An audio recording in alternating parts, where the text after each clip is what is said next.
Hello. I caught my wife cheating in the most shocking way possible, but instead of confronting her, I planned the ultimate revenge. My name's James, and I'm 35. My wife, Sarah, is 33, and we've been married for 7 years. We met through mutual friends, hit it off immediately, and before I knew it, we were inseparable. She's this smart, charming woman, with this wit that could make anyone laugh. I was lucky, I thought I had it all figured out. We were that couple everyone seemed to envy, at least, that's what it felt like. But, over the past few months, things have felt different. Subtle changes, like how she become more protective of her phone, or how she started spending more time, at work or with friends, than at home. I remember thinking, maybe it's just stress from her job. She's a marketing director at this big firm, and I know it can be demanding. I tried not to read too much into it, but sometimes, those gut feelings are hard to ignore. The first real sign that something was wrong came a few weeks ago. It was a Saturday, and Sarah had said she was going to run some errands. That's not unusual, she's always been independent, and I respected that. But she was gone longer than usual, and when she got back, there was this weird energy about her. She barely looked at me, and when I tried to ask how her day went, she gave me these one-word answers, like she was preoccupied with something. I tried to brush it off. I mean, everyone has off days, right? But then it happened again. And again. She'd have these spurts of unexplained absences, always with a different excuse. Suddenly, she was meeting friends for coffee, or staying late at the office. And yeah, I tried to convince myself that I was just being paranoid, but, there was this feeling. Like a storm was brewing, and I was the only one who could see the dark clouds. Anyway, I'm getting ahead of myself. I'm telling this story because I'm trying to make sense of everything, and maybe even get some advice. I don't want to jump to conclusions, but I also don't want to be that guy who's too blind to see what's right in front of him. So yeah, this is how it all started. Alright, so here's where things started getting weird. After those first few times when Sarah disappeared for hours, I tried not to overthink it. I kept telling myself she was just busy, or maybe dealing with something she hadn't figured out how to talk about yet. But then, little things started adding up, and it became harder to ignore. One night, she said she was going out for a quick drink with some colleagues after work. It wasn't unusual, she'd done it before, and I never really questioned it. But this time, she came home way later than she said she would, and when she walked through the door, she looked different. Her hair was a little messed up, her lipstick was smudged, and there was this unfamiliar perfume that wasn't hers. She was trying to act normal, but she could barely look me in the eye. I asked her how the night went, and she quickly said, it was fine, then practically sprinted to the shower. My mind started racing. I wanted to believe she was just tired, but something about her behavior felt off, and that's when I first started to seriously suspect it. Was she seeing someone else? The next day, I decided to casually check her phone, but of course, it was locked with a password I didn't know. We used to be so open about that stuff, like, she'd ask me to check her messages or change her playlist while she was driving. Now, her phone was always face down, and she never left it lying around. When I asked her why she was being so secretive, she said it was because of work stuff. I wanted to believe her. I really did. But I knew something wasn't right. Over the next week, things didn't get any better. She was on her phone constantly, smiling at messages but shutting it off as soon as I walked in. Every time I tried to get close, she'd find some excuse to pull away. I'm just tired, or I have a headache. I could feel this distance growing between us, and it was tearing me apart. I didn't have any hard evidence yet, just a gut feeling that kept gnawing at me. I couldn't shake it, and it was driving me insane. I needed to clear my head, so I called up my buddy, Alex, and asked if he wanted to grab a drink. Alex and I have been friends since college, and if anyone could help me snap out of this spiral, it was him. We ended up at this bar downtown, One of those places we used to hit up back in the day when life felt a lot simpler. I told Alex everything, about Sarah's weird behavior, her late nights, the way she becomes so distant. He listened, and after I finished, he just sighed and said, "James, man, you need to relax. Maybe it's nothing. Maybe she's just stressed. But you can't keep torturing yourself like this." He was right, I knew that. But still, that doubt kept creeping in. So, we ordered another round, trying to drown out the anxiety. That's when I noticed her, this girl sitting at the bar by herself, a few seats away from us. She had this casual, confident vibe, like she didn't have a care in the world. She caught me looking, and instead of turning away, she smiled. For a moment, I forgot all about Sarah. I know it sounds bad, but it felt good, like a reminder that there was still life outside of the mess my mind was in. After a while, she came over and started talking to us. Her name was Megan, and she was easy to talk to, funny, sharp, and a bit flirty. It was just harmless conversation at first, but as the night went on, it felt like more than that. She made me feel seen, like I wasn't just a guy slowly losing his grip on his marriage. We talked, laughed, and before I knew it, I was opening up to her about Sarah. I didn't give her the full story, of course, but I mentioned that things weren't great at home. Megan listened, asked questions, and never made me feel judged. It was refreshing, like I could finally breathe again, even if it was just for a little while.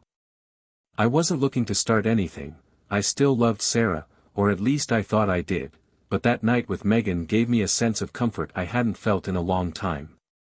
When it was time to leave, she gave me her number, saying, "In case you ever want to talk again."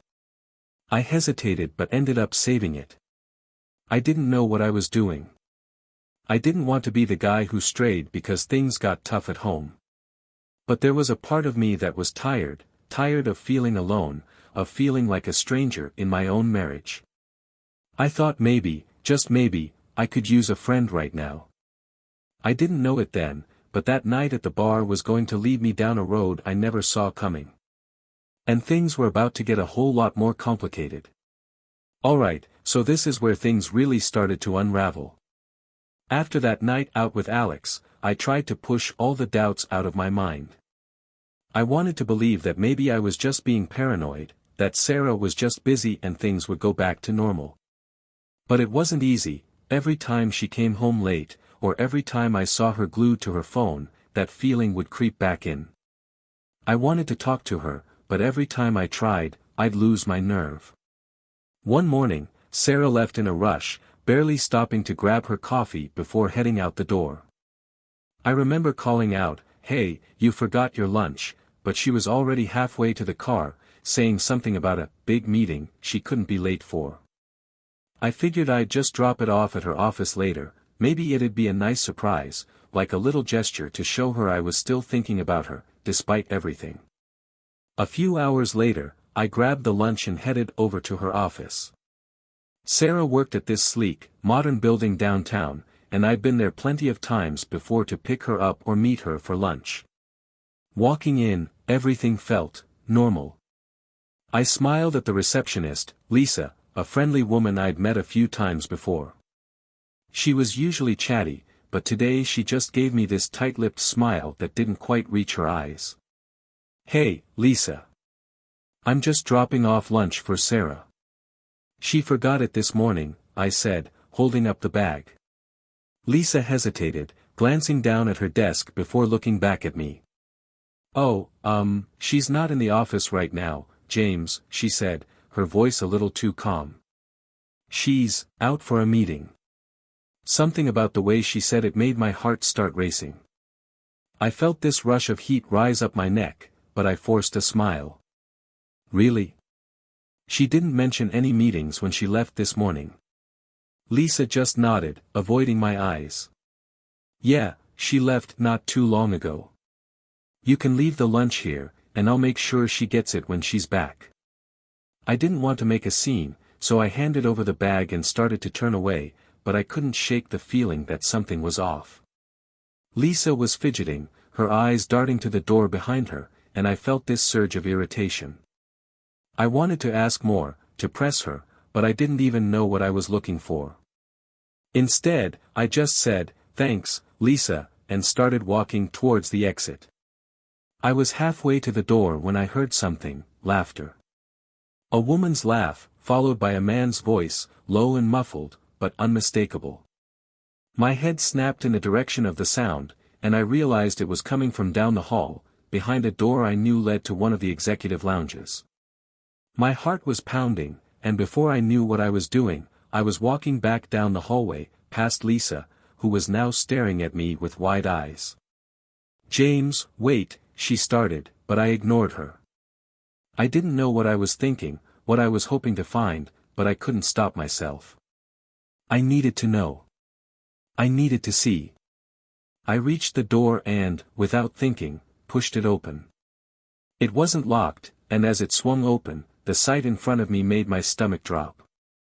There she was, Sarah, my wife, sitting on the couch, half naked.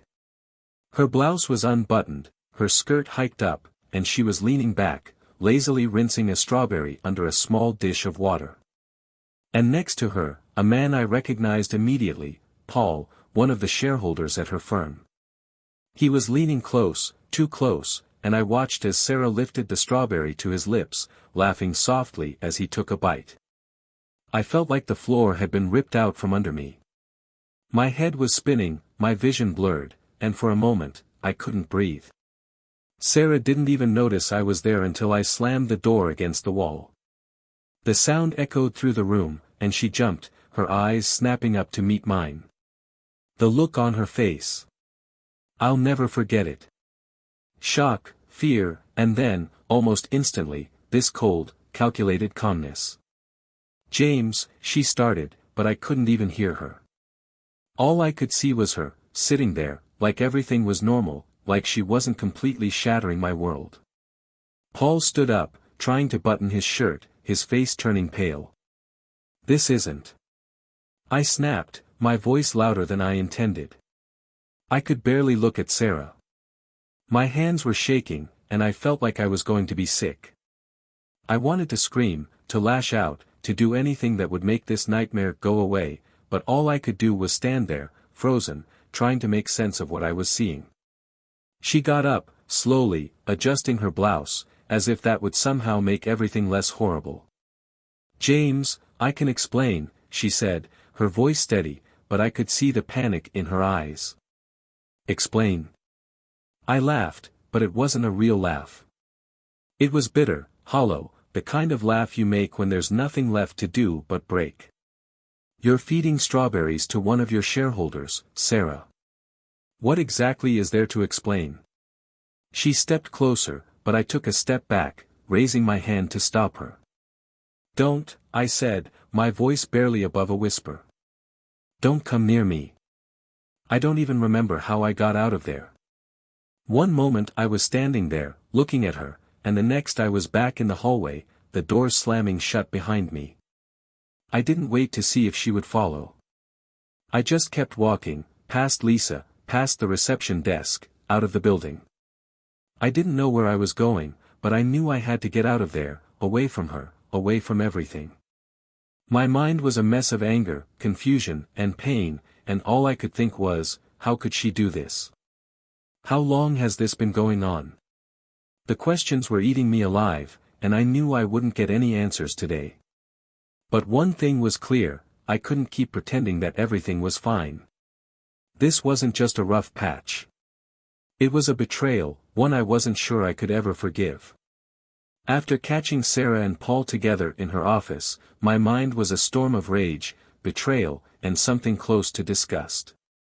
The image of her, half-dressed, feeding strawberries to him like they didn't have a care in the world, was burned into my brain. I wanted to scream, to confront them right then and there, but I knew that wasn't enough. They had played me for a fool, and I wasn't going to let them off easy. I needed to make them pay, and I needed to do it in a way they'd never forget. That night, I drove around aimlessly, trying to calm down and figure out my next move. I could have gone home, confronted Sarah, let the anger explode, but what would that accomplish?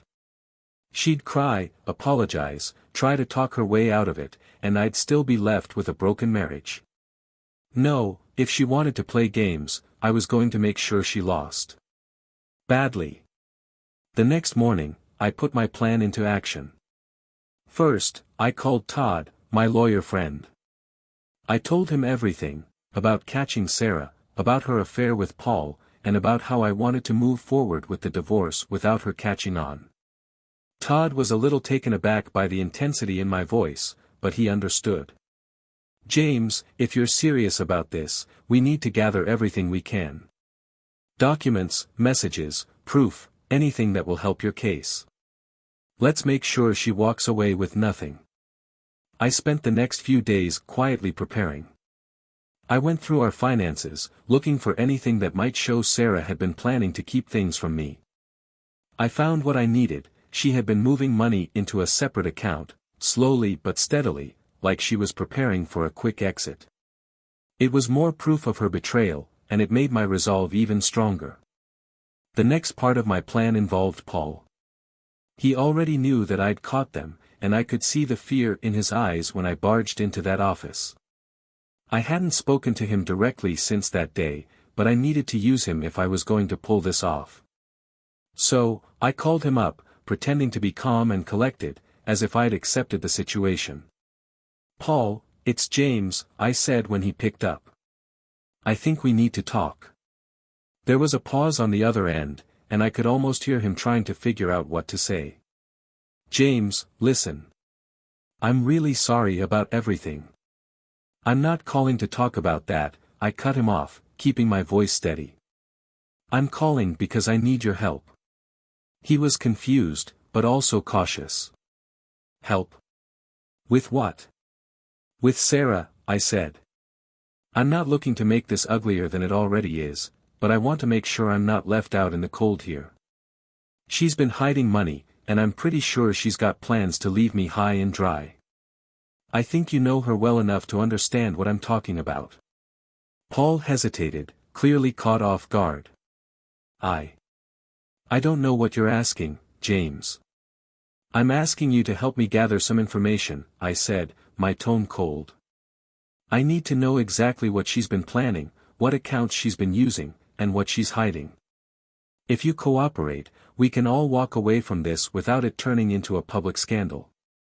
But if you don't, well, let's just say I have no problem letting everyone at your firm know what kind of personal, business meetings you've been having." There was silence on the other end for a long moment, and I could practically feel him breaking. He knew I had the upper hand. "All right," he said finally, his voice barely a whisper. "What do you need me to do?" I spent the next week carefully gathering every piece of information I could. Paul, either out of fear or a twisted sense of loyalty to Sarah, started feeding me details about their affair, when it started, how long it had been going on, and even how they'd used company resources to cover their tracks. It was more than I'd hoped for, and it gave me everything I needed to move forward. But that wasn't enough. I didn't just want to ruin their relationship, I wanted to make sure that Sarah's career, her reputation, everything she cared about, was left in ruins. She had an upcoming company event, one she'd been talking about for weeks. It was a major presentation, and she'd be standing in front of executives, clients, and even potential investors. It was the perfect opportunity, and I planned to make the most of it. On the night of the event, I showed up early, slipping in unnoticed. I made my way to the AV room, where I handed a USB drive to the technician. "There's been a last-minute update to the presentation," I said, lying through my teeth. "Make sure this plays during the introduction." I waited near the back of the room, watching as people started to file in. I could see Sarah mingling, all smiles and charm, completely unaware of what was coming. I felt a twisted sense of satisfaction, knowing that she was about to have everything ripped away from her, just like she'd done to me. The event began, and soon it was time for Sarah's big moment. She stepped up to the podium, ready to deliver her presentation, but instead of the usual company slideshow, the screen behind her lit up with a series of messages, photos, and emails, clear evidence of her affair with Paul. The audience went silent, and I could see the confusion and shock on Sarah's face as she turned to see what was happening. Then, the realization hit, and her expression crumbled. People in the audience started whispering, some even gasping, as the slideshow continued. I watched as Sarah's carefully crafted image fell apart right in front of her. She looked out at the crowd, then back at the screen, her face pale, her hands trembling. She tried to speak, but no words came out. I stepped forward, making my presence known. "I'm sorry to interrupt, everyone," I said, my voice cutting through the room. "But I thought you all deserved to know the truth about who you're working with." I turned to Sarah, whose eyes were wide with horror. "I hope you enjoyed your little game, Sarah. Because it's over." I didn't wait to see the aftermath. I walked out of that room, my head held high, knowing I'd done what I set out to do. Sarah had destroyed our marriage, and I'd made sure she paid the price. It wasn't pretty, and I'm not proud of how far I went, but in that moment, it felt right. She had played me for a fool, and I made sure she knew exactly what that felt like. I don't know what comes next, but I do know one thing: Sarah and Paul will never forget this. After the chaos of Sarah's public humiliation, I felt empty. I thought revenge would make me feel better, but all it did was leave a void. Sure, I'd watched her world crumble, but mine was still shattered, and there was nothing left to pick up. I needed a distraction, something, anything to take my mind off everything that had happened. So, I did what I hadn't done in a while. I picked up my phone and called Alex. "Hey, man," I said when he answered, trying to sound casual. "You up for a drink tonight? I could use some company." Alex didn't ask questions. He knew me well enough to understand when not to pry. "Yeah, sure. Same place as last time?" "Yeah, sounds good. I'll meet you there around 8. I needed to escape, and a night out seemed like the best way to do that. I got to the bar a little early, hoping the dim lights and familiar setting would help me clear my head. When Alex arrived, he took one look at me and knew I wasn't in the mood to talk about what had happened.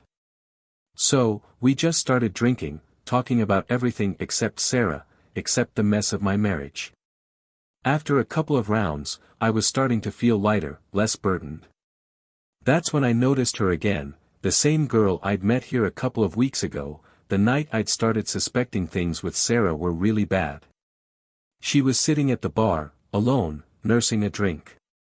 Her name was Megan, and when she caught my eye, she smiled, just like she had before. I don't know why, but seeing her again felt like a sign, like maybe there was still something good waiting for me. I excused myself from Alex and walked over to her. "Hey, Megan," I said, a bit more confidently than I felt. "Funny seeing you here again."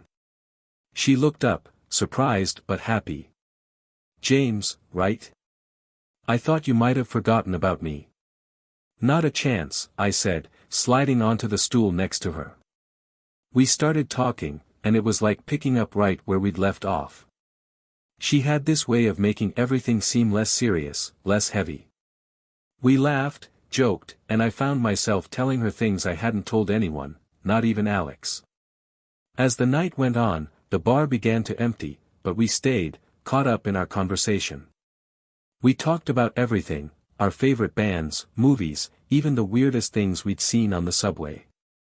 It was easy, and for the first time in what felt like forever, I wasn't thinking about Sarah or Paul or the mess I'd made of my life. It was well past midnight when we decided to leave. Alex had left earlier, patting me on the back and telling me to take care of myself. Megan and I walked out of the bar into the cool night air, and instead of saying goodbye, we just kept walking. The streets were quiet, almost peaceful, and we wandered through the city, talking and laughing like we had all the time in the world. At some point, Megan mentioned that she lived just a few blocks away. "I'm practically your neighbor," she said with a grin.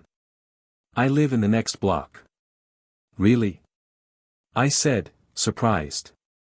I never would have guessed. "Yeah, it's a small world," she said. "I'm usually out pretty late, so I guess that's why we haven't run into each other before. We kept walking, and eventually, we ended up near her place. We stood there on the corner, the night still stretching out in front of us, and I realized I didn't want the evening to end. I wasn't sure if she felt the same, but then she turned to me, her eyes bright under the streetlights, and said, "You know, it's late. Do you want to come up for a bit? I've got some wine, if you're not ready to call it a night." I hesitated for a moment, the weight of everything I'd been through still lingering in the back of my mind. But then I thought about going home to that empty, quiet apartment and how lonely it would feel. I didn't want that, not tonight. "Yeah," I said, nodding. "I'd like that." We walked up to her place, a cozy apartment with warm lights and soft music playing in the background. It felt inviting, comfortable, like a place where everything wasn't complicated. Megan poured us each a glass of wine, and we sat on her couch, talking and laughing, letting the night slip away. At some point, we stopped talking. There was a quiet moment, and I looked at her, really looked at her, and saw something in her eyes that felt different. She leaned in, and before I knew it, we were kissing, softly at first, then with more intensity, like we were both trying to escape everything that had been weighing us down. It felt good, natural, and for once, I didn't overthink it. We moved to her bedroom, and everything just happened. I wasn't thinking about Sarah or revenge or all the things that had gone wrong. I was just there, in the moment, letting myself feel something other than pain. I ended up staying the night, and when I woke up the next morning, sunlight streaming through the curtains, it felt surreal. I hadn't slept that peacefully in weeks. Megan was still asleep beside me, her hair tousled, her face relaxed, and for a moment, I just watched her, trying to process everything that had happened. I knew going back home would mean facing reality again, but I wasn't ready to think about that just yet. I quietly slipped out of bed, got dressed, and wrote her a quick note thanking her for the night, telling her I'd call her later. She had made me feel something I hadn't felt in a long time, and I wasn't sure what to make of it yet, but I didn't regret it. As I walked home, the morning sun starting to warm the city, I felt different, lighter, freer. I didn't know what was going to happen next, but for the first time in a long time, I felt like there might actually be something worth looking forward to. I got home early that morning, feeling surprisingly calm after the night with Megan. It was like all the noise in my head had quieted down, even if just for a little while. But as soon as I opened the door to my apartment, I knew that peace was about to be shattered. Sarah was there, pacing the living room, her hair a mess and her face flushed with anger. The moment she saw me, her eyes lit up, but not with relief, she was furious. "Where the hell have you been?" she practically shouted, crossing her arms. "Do you even know what time it is?" I didn't say anything at first, just walked past her and headed straight for the bedroom. I could hear her footsteps behind me, quick and sharp, as she followed me down the hall. "I'm talking to you, James. I tried calling you all night. What, you thought you could just disappear and leave me here wondering where you were?" I stopped at the door to the bathroom and turned to face her, finally letting myself meet her eyes. There was a fire there, a mix of anger and desperation, and for a split second, I almost felt sorry for her. Almost. "Sarah, I don't owe you any explanations," I said, my voice calm. "Not anymore." She looked taken aback, like she hadn't expected me to stand up to her. "What do you mean, not anymore? We're married, James. You can't just..." I cut her off, my voice firmer now. "No, Sarah. We're done. You made sure of that." She stood there, speechless for a moment, her mouth opening and closing like she was trying to find the right words. "I made a mistake, okay? I'm sorry. But you can't just run off and do whatever you want because of one mistake." "One mistake?" I laughed, but there was no humor in it. "Sarah, I caught you with Paul. Half naked. Feeding him strawberries in your office like it was the most natural thing in the world. That wasn't a mistake. That was a choice. A choice you made over and over again. And you didn't care what it did to me. She looked like she was going to argue, but I didn't wait to hear it.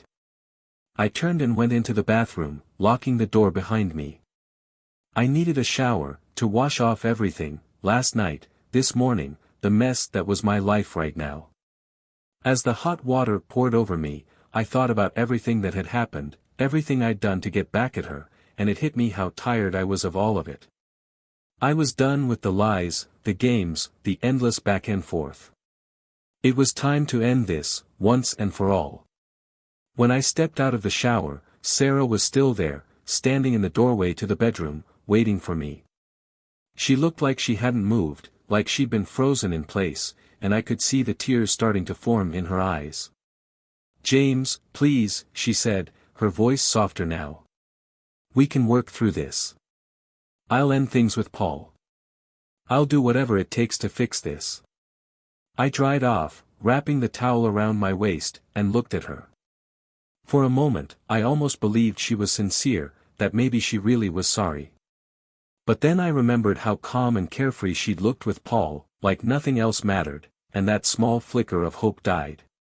"No, Sarah," I said, shaking my head. "We can't fix this. You've been lying to me for who knows how long, hiding things, betraying everything we had. You chose him over me, and now you're only sorry because you got caught." "But," she started, stepping closer, but I held up my hand to stop her. "Listen to me," I said, my voice steady. "I want you to pack your things and leave. Today. I don't care where you go, but you can't stay here." Her face crumpled, and for a moment, I thought she might start crying. "You can't just kick me out," she said, almost pleading. "This is our home." "No, it's not," I said, feeling a strange sense of relief as I said the words. "Not anymore. It stopped being our home the moment you decided to make it a place of lies and secrets." I could see the anger flaring up in her eyes again, like she was ready to fight, but then it faded, replaced by something else, resignation. She must have realized there was nothing she could say to change my mind, no excuse that would make any of this okay. "Fine," she said, her voice barely above a whisper. "I'll go. But don't think this is over, James. You're going to regret this." I didn't respond. I didn't have to. She could threaten me all she wanted, but I was done playing her games. I watched as she turned and walked out of the bedroom, her shoulders slumped, heading to the closet to start packing. I knew it wasn't going to be the end of the mess, divorce never is, but at least it was a start. At least I was finally taking control of my life again. I got dressed, trying to ignore the sounds of her gathering her things, and grabbed my phone. I saw a text from Megan, just as simple, "Had a great time last night. Hope you're okay." For the first time in a long time, I felt a hint of a smile. As I stood there, looking around the apartment that had once been filled with so much promise, I felt like I was finally waking up from a bad dream. Sarah would be gone soon, and there would be a lot to deal with, but at least now I could see a way forward. I was ready to start over, without her, without all the lies and betrayal. It wasn't going to be easy, but it was the only way I was going to find peace. I slipped my phone into my pocket, took a deep breath, and headed out of the bedroom, past where Sarah was packing. She didn't say anything, and neither did I. There was nothing left to say. It was time to move on. I thought I'd feel more satisfied seeing Sarah's world crumble. After everything she did, I wanted her to suffer, to face the consequences of her choices. And she did, more than I ever expected. The fallout from the company event was swift and brutal. Word spread like wildfire about her affair with Paul, especially after that presentation where I exposed everything. Clients, colleagues, and even higher-ups in the firm found out about the affair, and it didn't take long for the board to call a meeting. Sarah's reputation, the thing she had worked so hard to build, was in shambles. She was forced to resign, and the whispers followed her wherever she went. She wasn't just some employee, they had trusted her, and she betrayed that trust. But that wasn't all. The part that really hit her hardest was Paul. I think she thought he'd stick by her, that maybe he'd be her safety net once everything else fell apart. But as soon as it became clear that her position at the company was over, Paul was nowhere to be found. He was a shareholder, and his career mattered to him. Being associated with a scandal like this wasn't part of his plan.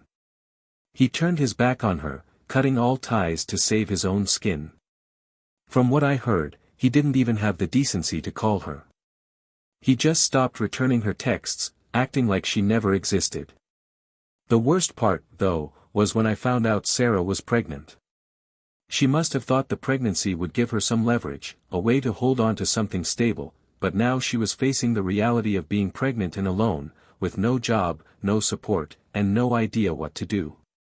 I heard from a mutual friend that she had tried reaching out to Paul, but he refused to acknowledge her.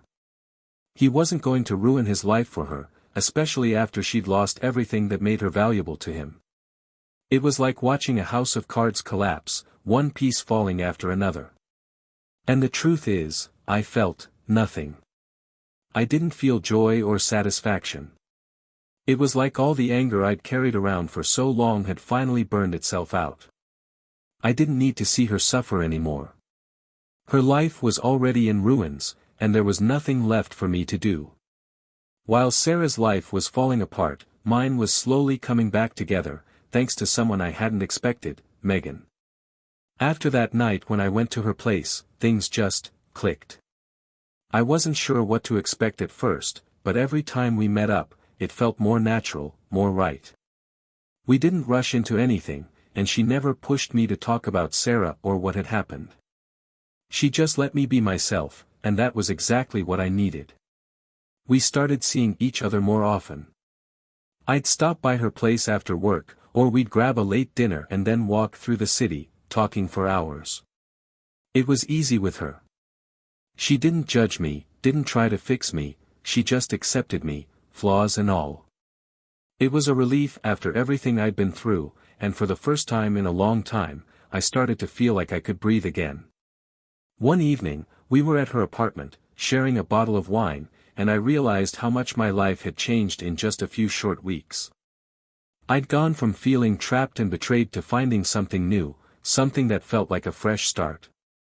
Megan had this lightness about her that made everything seem less serious, less overwhelming, and I found myself laughing again, really laughing, in a way I hadn't in months.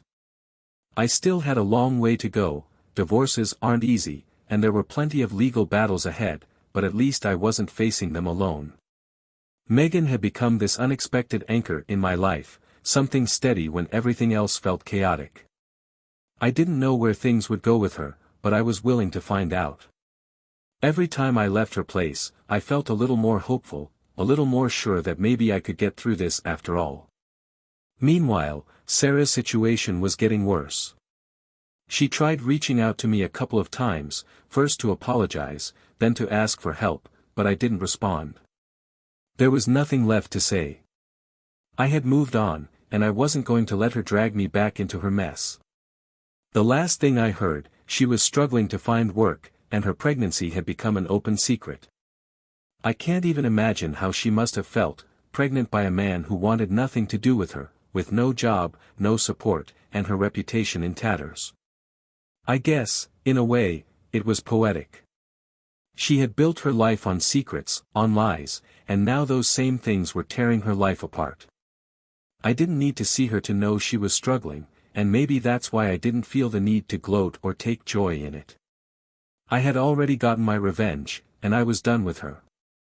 Now, my focus was on rebuilding my life, my sense of self, and maybe even starting something new with Megan. It wasn't perfect, but it was better, and for the first time in a long time, I felt like I had a future to look forward to. Megan made me feel alive again, and I wasn't going to let anything, especially not the past, take that away from me. Every time I looked at Megan, I saw something Sarah could never give me: honesty, warmth, and a genuine sense of care. She wasn't just a distraction, she was a new beginning, and I was ready to see where that path would lead. Bye-bye.